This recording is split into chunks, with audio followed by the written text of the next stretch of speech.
Let's go. No, Three, it's two, all right. one. Oh, right. It's different. Yeah, this is not working. No.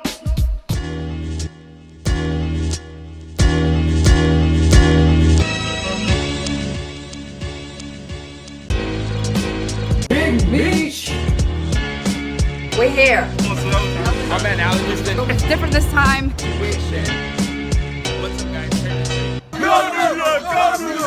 What's up, guys? Terry and Trey here, and we are a Knicks channel. If you have not subscribed yet, please do so.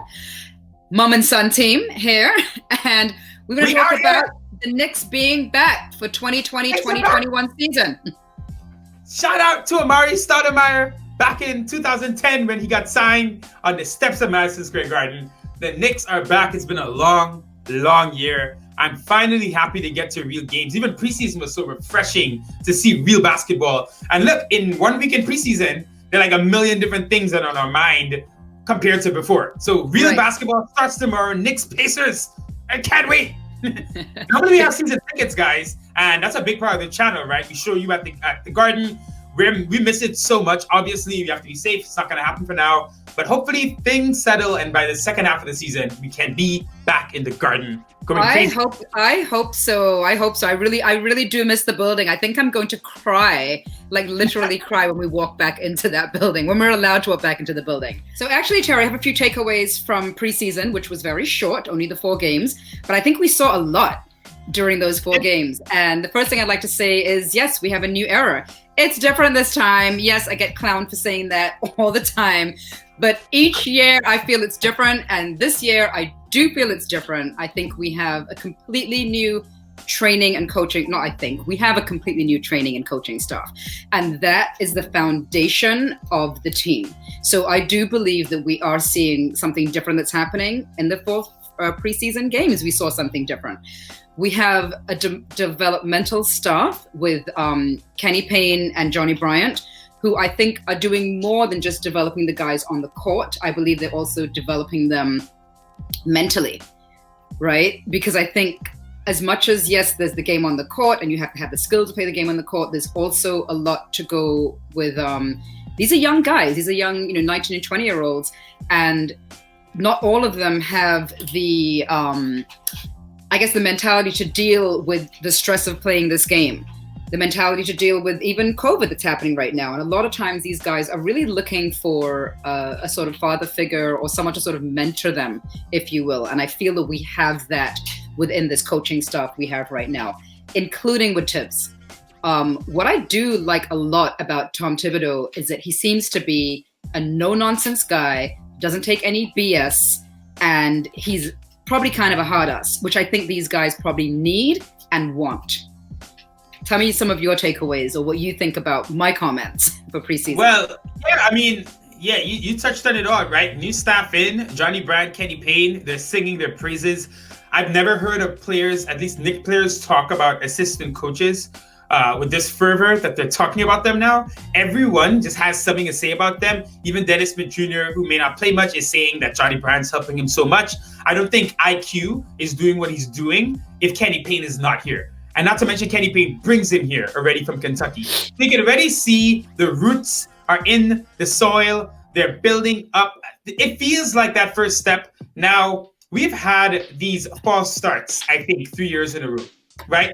You talk about the things that make the Knicks attractive right now. It's cap space, it's young players, it's draft picks. The truth is, those 3 things have existed now since 2017. We go back to 2017, right? KP is a young player, Frank is a young player, Dotson's a young player, right? We had cap space, we had all this stuff.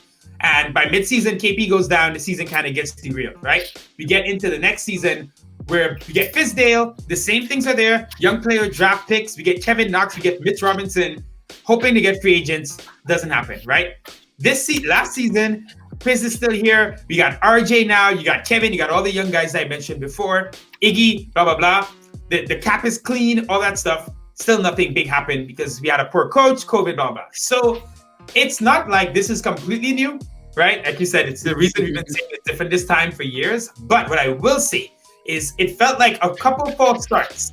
But now we actually have the full foundation in place, not just a piece here and a piece there. So I feel really confident. We always feel confident before the start of the season. But you can't say that Thibs is a real coach. Thibs being a real coach, a proven coach with a track record, just immediately takes this stuff to another level. Because let's just say even last year, right? Maybe things were good in the back of house. And they weren't really, but let's say they were. And you got me saying back. Like you saying back of house in the restaurant, right? Let's say even last year, things have been cleaned up a little bit. And obviously Steve Mills leaving is huge. But you look back at that, what happened on the court did not reflect what we thought was happening off the court. This year, it feels like both levels are matched, and we hopefully can see it on the court. So I think, Knick fans are excited, and I think you have every reason to be. It's going to be a really, really fun season. As Jeremy Cohen said last time he was on, the Knicks seem fun. Make the Knicks fun again. How about that? Right. Just don't forget, real quick, add Mike Woodson in today because he's in with that trip with that coaching stuff as well. So I think one of the big things is that we didn't just change the coach because we've changed coaches so many times, but the rest of the staff has also changed. You're seeing new faces, new energy, and that's what these guys need right now. Yep, definitely. Mike Woodson, the good luck charm, right? Every time Mike Woodson's here, the Knicks are magically better and shooting threes. It's like 2013. So I actually want to get into the lineup and rotation. So this is going to be a crucial point. Unlike Fizz, who would have this lineup in flux for weeks and months and changing things and you don't know what's going to happen. I just want to point out that last year to start the season, Fizdale literally benched Elfrid Payton, Frank Ntilikina, and Dennis Smith Jr. and started Alonzo Trier at point guard. And Alonzo Trier is not even in the league anymore. So I rest my case there. Thibs is going to have a much more strict rotation. He's already talking today. It's going to be, they're thinking about 10 players. And what we're going to see, which is something I've always wanted, right? I don't like seeing guys get frozen out and not playing. But I don't also like to see guys getting 8 minutes here, 8 minutes there, and then it's not consistent. What it sounds like Thibs is going to do is give 10 guys a month to play, see them all play real minutes, and then work guys in. Obviously, there's going to be injuries, COVID. There are a lot of things that could go wrong this season. Right. But in terms of the lineup, what I'm thinking, and this is important because I know there's so much talk right now of IQ starting and everyone's ready for IQ to just go crazy. I like IQ starting, though I think they start with the vets. I think the starting lineup ends up being Elfrid Payton, Alec Burks, RJ Barrett, Julius Randle. But I do think Mitch Robinson starts. Whereas before the last couple of games, I thought it would be Noel. I think Mitch has kind of earned his way in. Thibs seems a lot, more on board with like who Mitch is or how Mitch is practicing and everything he's doing. Right. So I think Mitch starts. And then for the bench, I think it's going to be, this is the weird one, right? Well, obviously, it's not weird. It's IQ, clearly. Reggie Bullock, Kevin Knox, Obi Toppin, and Nerlens Noel. I think there's a kind of debate between, I guess, Bullock, Frank, and DSJ. I would say those are the three guys kind of competing for the same kind of position. But obviously, Reggie Bullock is the best shooter of the three. I mean, IQ emerging as a point guard, I think it's going to be Bullock. But that's kind of where I'm at with the rotation. But outside of just like who you think is going to start in bench check, what are you of the mix of guys? Like, how do you feel? What do you want to see Payton start? Do you want to see IQ? What do you think? One of the things that Thibs said is that these guys have to, kind of similar to what Fizz had said, is that they have to earn their place on the court, right? And I think that's what he did during preseason. And not just preseason, also during training, because he said that how they play during training is how they're playing on the court. I think he's already seen that. So it's not just about them showing up at a game and showing out or playing really well, but he wants to see them doing that same thing during training. He wants to see a certain type of work ethic from them. And you just mentioned Mitch, and it seems that in a very short period of time, Mitch has been able to sort of step his game up and be like, okay, no, I'm going to show up. I'm going to be here. I'm going to be present. And I'm going to show you that I can start or show you that I need to be part of this team. So I don't really care what lineup Thibs decides to go with. I know typically he's a person, you just said that he would play the vets, and typically he is that person. But I almost feel like he is actually going to make some adjustments with his normal thought process, and that he may very well let these young guys play. And if you think about it, it makes sense to let the young guys play. Why not? Look at the season we're having. It's going to be a much shorter season. Look at who we have on the roster who's going to be with us long term, right? So to me, it only makes sense to really just allow all the young guys to start, if you ask me. Let Obi start. Let Quickly start. Let Knox start. Let RJ start.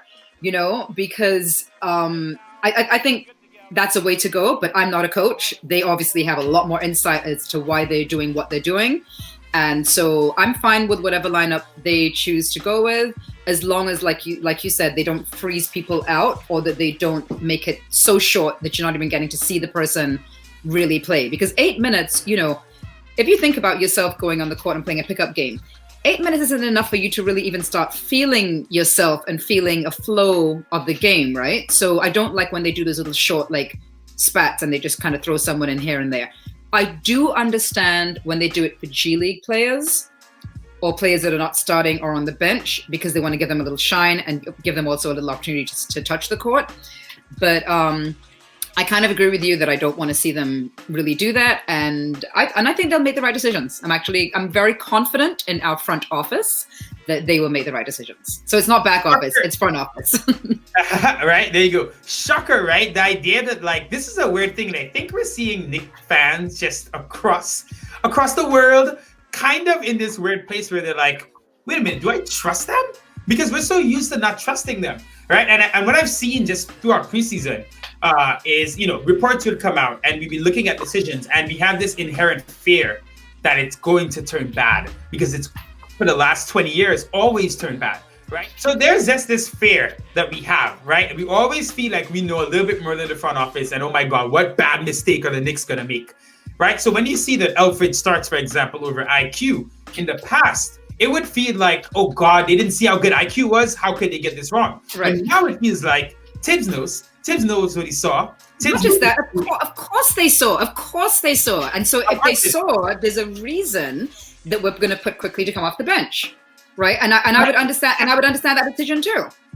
Exactly. So, like I said, that's a change, I think, for Knicks fans as we begin to trust these guys more. Mm-hmm. But you know, speaking of the young lineup, Thibs had those guys out there and they were winning. Like, he saw that the old guys were not winning and he put in the young team and they did better. So he saw that right in front of him.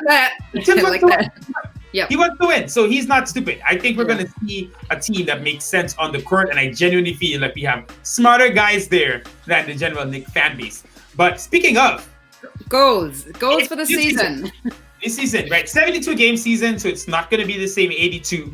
I will give you a record from my point of view that I would like to see, but it's not about record. I know you're going to say that as well. What are you thinking of? Like, what do you want to see in 2020, 2021 for the Knicks? Because we go into next year, draft pick, all the stuff I said, draft picks, cap room, ability to make trades. So I think, you know, next year a lot can happen, but this year it needs to go a certain way for that future to come.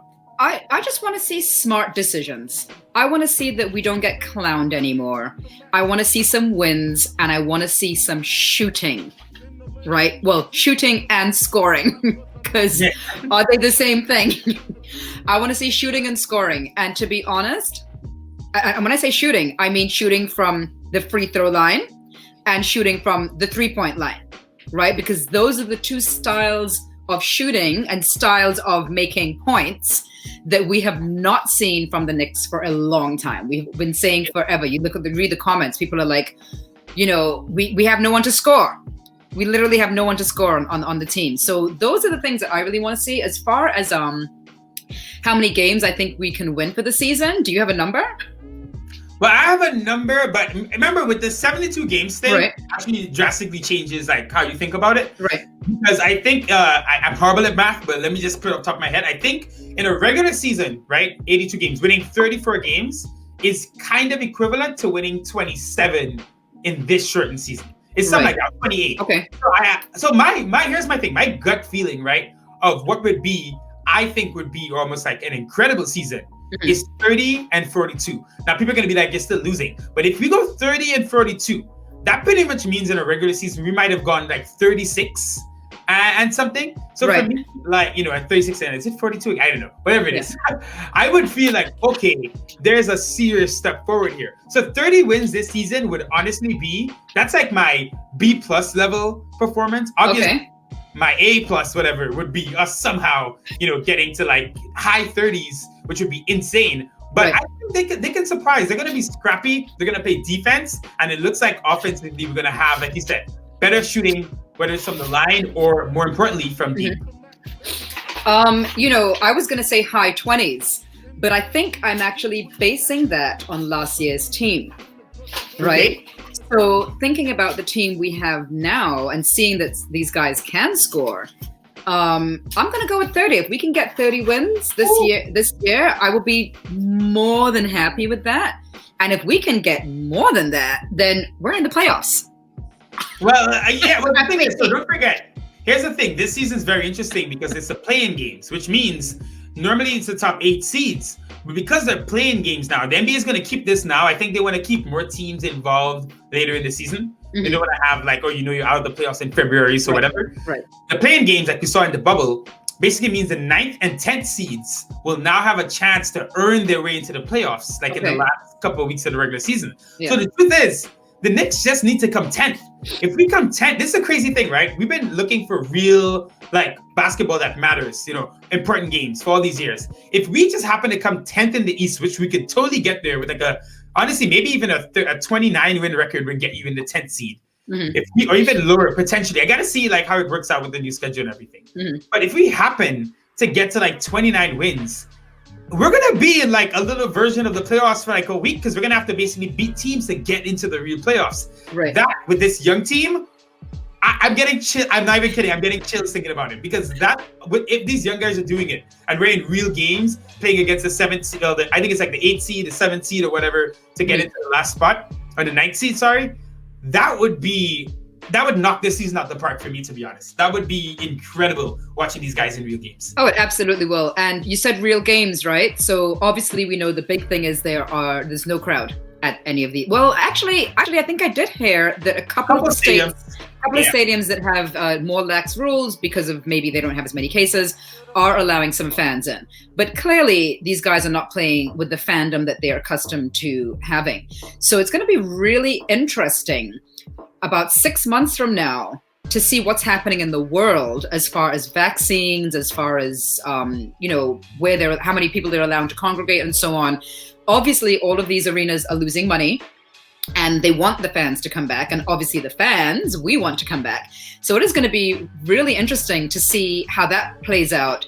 And then which players are actually playing better with fans or without fans, right? Because one of the things I'm hearing is that because there are no fans, they are hearing each other a lot more. So for instance, the coach talking or the guys on the bench talking, it could actually even maybe motivate you more because the fans are the fans, right? But your fellow comrades, I guess, even if they're on the opposing team, them talking shit about your play and you actually hearing it now because there's no crowd noise going on, that can actually get more under your skin. So it's going to be quite interesting to see which players do better with or without the fans. And some of the I think we might get some really funny sideline comments this year listening to what people have to say. I know Tom Thibodeau for sure. I know that he talks a lot of smack, or not smack, but he talks a lot. I know he has the mask on, but he's been taking it off. Does he curse? I think that he probably curses. I'm pretty sure in the preseason game he was like, what's that? Yeah, so I would love to hear that because I would love to hear that. That would be really funny. Well, and we may be hearing it more. The NBA might start having to bleep out some of the audio for sure. They're muting that mic. But yeah, listen, like you said, right? It's funny because one of the players I thought would love the lack of a crowd is Kevin Knox, and they asked him about it. Rebecca asked him, and he was like, and he showed emotion. You know how Kevin is. He perked up and said, "I hate that there's no fans there." And I was like, "Oh." Okay. I'm like, it's surprising. So listen, all these guys are growing up. It's going to be, I think, my kind of hot take. Let's actually do, I'm going to add another point here as we wrap up. All right, Terry. So give me a hot take. Give me one of your bold, out there predictions that you would like to see for the Knicks this year. All right. So predictions out there, but I got two really quick ones. So first off, RJ Barrett scores 20 points per game. Not like 21, he gets like 20, but he gives you 20, 6 and 4, 25 and 4. Let's do that. And he's efficient and he shoots over 75% from the free throw line. That's one. Number two, IQ scores 14 points per game his rookie season and is the best thing to happen to the Knicks point guard position since Mark Jackson in the early 90s. So my bold prediction jumps right off of that. that Okay. IQ is going to be the MVP Of what? for the Knicks. For the Knicks. For the Knicks. For the Knicks. And actually, I don't think that's too bold. I think he actually could be the most valuable player for us this season. I could see that happening. You know what? I rock with it because the thing is, IQ is playing the most important position, and he's giving us something there we haven't seen. Now, I will also say this about IQ in general. People definitely need to pump the brakes a little bit. We played bad teams, and he played the Cavs back to back. But I think what it is with IQ is not that he just had a good game.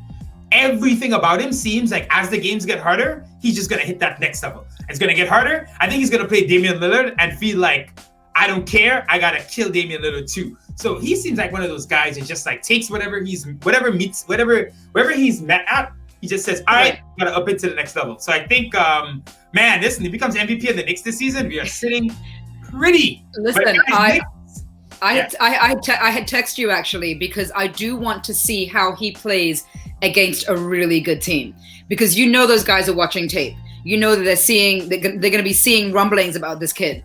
So I do want to see how he plays against like a LeBron, right? Yeah. I think once we see him play against some better teams, we're going to have a much better feeling for who he is and what he's going to bring to the team. But I agree with you. You know, he brought an energy to the team. I mean, he brought an energy to the team that allowed the other players to all step up. So I think if he brings that for us, then we're going to be good. 100%. I mean, we're starting the season off with a lot of good point guards. So he's immediately, tomorrow night when we play the Pacers, he has to go against Malcolm Brogdon and Victor Oladipo. So IQ is going to get a baptism by fire, whether he starts or he's off the bench. He's going to be playing really good point guards off bat. So we will see. But there it is. The Knicks are back. NBA basketball is back. Guys, drop your bold predictions in the comments below. I actually really want to see what your hot takes are. You know, what you think can happen this season. Again, it's another year. More positivity as always. But it's different this time. It's different this time. We need to say that. We need to say that at the same time. Let's go. No, 3, 2, 1. Right. It's different. Yeah, this is not working. This is not clearly this is not working. Do you need me to count you down? Here, watch. It's different this time. Yeah, we're off. We're off. Forget it. Thanks for watching.